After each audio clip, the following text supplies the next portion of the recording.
اس بڑی سی دنیا کے کسی حصے میں ایک سرسبز اور شاداب جنگل تھا جس کے بیچوں بیچ ایک نہر بہتی تھی۔ یہیں ایک سفید کبوتری اپنے بچے کے ساتھ بڑے چین اور آرام سے رہتی تھی۔ ایک دن کبوتری اپنے دانے دنکے کی تلاش میں اپنے گھونسلے سے نکلی۔ تھوڑی دیر بعد جب وہ واپس آئی تو اس نے دیکھا کہ اس کا بچہ گھونسلے میں نہیں ہے۔ اس نے اپنے بچے کو گھونسلے کے آس پاس بہت ڈھونڈا لیکن اس کا کہیں پتہ نہ چلا۔ کبوتری کا ننھا سا دل غم سے بھر گیا اور وہ یہ طے کر کے گھونسلے سے نکلی کہ جب تک بچہ نہیں ملے گا وہ اسے ڈھونڈتی رہے گی۔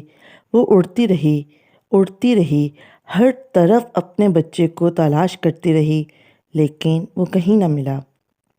آخر تھک ہار کر وہ نہر کے کنارے آ بیٹھی اور رنج اور غم کے مارے رونے لگی۔ وہیں ایک مچھلی پانی میں تیر رہی تھی۔ اس نے جو کبوتری کو اس طرح روتے دیکھا تو پانی میں سے سر نکالا اور بولی، اے خوبصورت کبوتری، تم پر کیا مصیبت آئی ہے جو اس طرح رو رہی ہو؟ کیا تم بیمار ہو؟ کبوتری نے جواب دیا، میں بیمار نہیں ہوں، میں اس لیے رو رہی ہوں کہ آج جب میں اپنے گھونسلے میں واپس آئی تو میں نے دیکھا کہ میرا چھوٹا سا بچہ وہاں نہیں ہے۔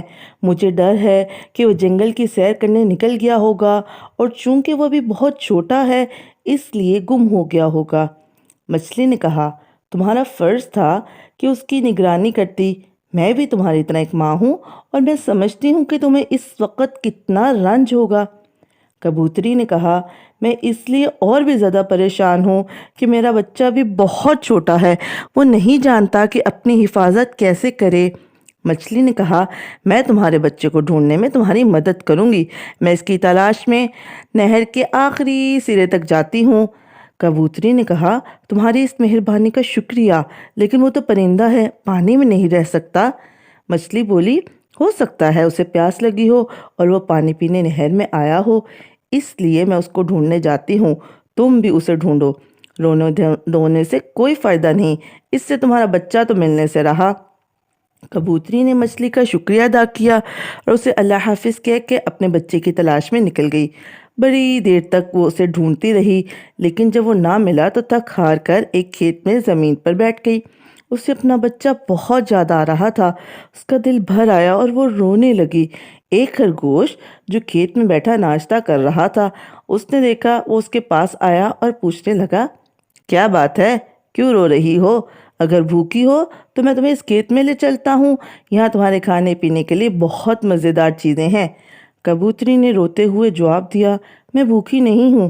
خرگوش بولا، پھر کیا بات ہے، روتی کیوں ہو؟ کبوتری نے کہا، میں اس لیے رو رہی ہوں کہ میرا پیارا چھوٹا سا بچہ کھو گیا ہے۔ صبح سے یہ وقت ہو گیا ہے، وہ مجھے نہیں ملا، میں نے ہر طرف اسے تلاش کیا ہے۔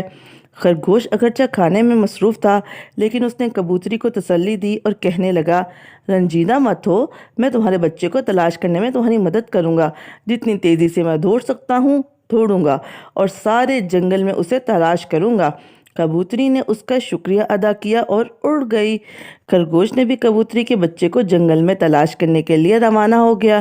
اپنے بچے کی تلاش میں اڑتے اڑتے کبوتری کی نگاہ ایک گدھے پہ پڑی جو ایک سبزہ زار میں کھڑا گھاس چر رہا تھا۔ وہ اس کے پاس آئی اور پوچھنے لگی، کیا تم نے ایک چھوٹا سا سفید کبوتر دیکھا ہے؟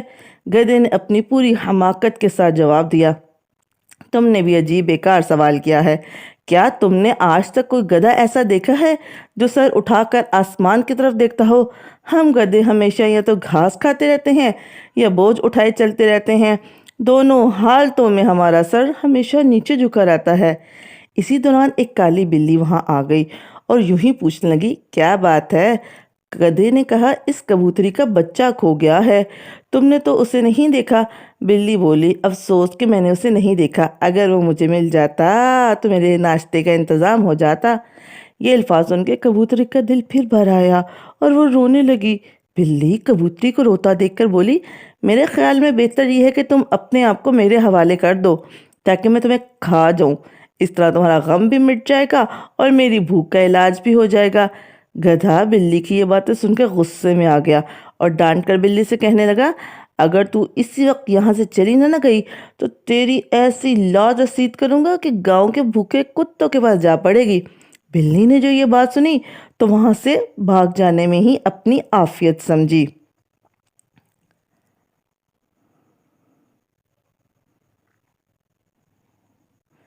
کبوتری نے گدھے کا شکریہ ادا کیا اور اسے اللہ حافظ کہہ کے اپنے بچے کی تلاش میں اڑ گئی۔ اب رات کی سیاہ چادر آہستہ آہستہ پھیلتی جا رہی تھی۔ تھکی ہاری غمزدہ کبوتری نے ناچار اپنے گھونسلے کا رخ کیا۔ جب وہ گھونسلے میں پہنچتی تو خوشی سے چلا اٹھی، میرے بچے! اس کا ننھا سفید بچہ گھونسلے میں جا بیٹھا۔ کبوتری کی آنکھوں میں آنسو جاری ہو گئے، مگر یہ خوشی کے آنسو تھے۔ اس نے اپنے بچے سے پوچھا، تم کہاں تھے؟ بچے نے جواب دیا، میں ذرا ادھر ادھر سیر کرنے گھونسلے سے نکل گیا تھا، لیکن جب واپس آنے کے لیے پلٹا تو گھر کا راستہ بھول گیا۔ کبوتری نے بڑے پیار سے پوچھا، پہ یہاں تک کیسے پہنچے؟ بچے نے جواب دیا، مجھے راستہ تو یاد نہیں آ رہا تھا، بس اندر سے کسی نے میری رہنمائی کی اور مجھے یہاں پہنچا دیا۔ کبوتری کو یاد آیا کہ وہ جب چھوٹی سی تھی تو ایک دن اسی طرح کھو گئی تھی۔ وہ کہنے لگی، میرے بچے تم ٹھیک کہتے ہو، جب کوئی اپنی راہ کھو دیتا ہے تو گھر کی محبت اس کو راہ دکھاتی ہے اور گھر تک پہنچا دیتی ہے، چاہے خطرناک دشمن ہی کیوں نہ راہ میں بیٹھے ہوں۔